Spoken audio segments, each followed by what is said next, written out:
You're welcome to Logos Aflame Daily Devotional Podcast. Be blessed as you listen.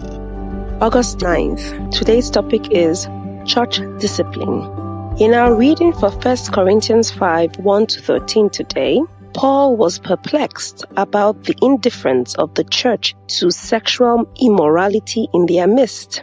He said, "Your boasting about this is terrible. Don't you realize that this sin is like a little yeast that spreads through the whole batch of dough?" Verse 6. He highlighted some of the ways to deal with sin in church. These apply to any Christian fellowship, which are: we all should be ashamed of sin, feel sorry about it, and pray for God's mercy and forgiveness. Sin must be addressed promptly by the church leadership. Failing which, it will spread and give birth to multiple other sins, and this will hinder the move of the Holy Spirit. The one involved will be required to step down from serving as a way of godly discipline and a lesson to others.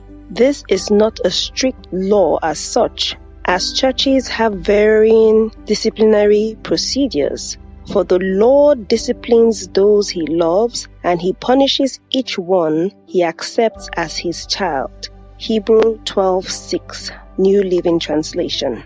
Paul recommends you are not to associate with anyone who claims to be a believer, yet indulges in, enjoys the pleasure of sexual sin, or is greedy, or worships idols, or is abusive, or is a drunkard, or cheats people.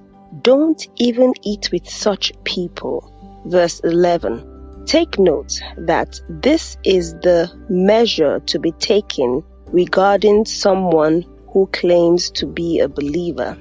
It does not apply to any unbeliever. The reason Paul advised the church not to associate with such believers is that the conscience of a believer who continually indulges in sin is dead.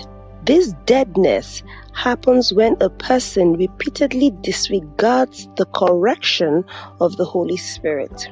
Those who associate with such offenders may fall into the same sin, because sin can spread like yeast. Also, unbelievers may assume such behaviors as sanctioned by the church, and the name of the Lord may then be in disrepute.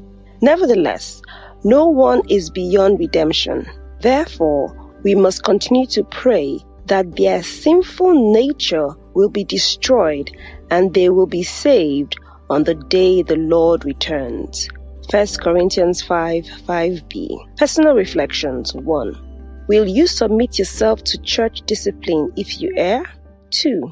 Are you remorseful when you or a fellow believer falls into sin? Our Bible reading is from Ezra 8:21 through 9:15, 1 Corinthians 5, 1-13, Psalm 31, 1-8, Proverbs 21, 1-2. Our memory verse is from Hebrews 12, verse 5, using the New Living Translation. My child, don't make light of the Lord's discipline, and don't give up when he corrects you. We would love to hear from you. Please send your messages and prayer requests to our email, office@logosoflameministries.org, or visit our Facebook page, Logos of Flame Ministries, and drop a message. God bless.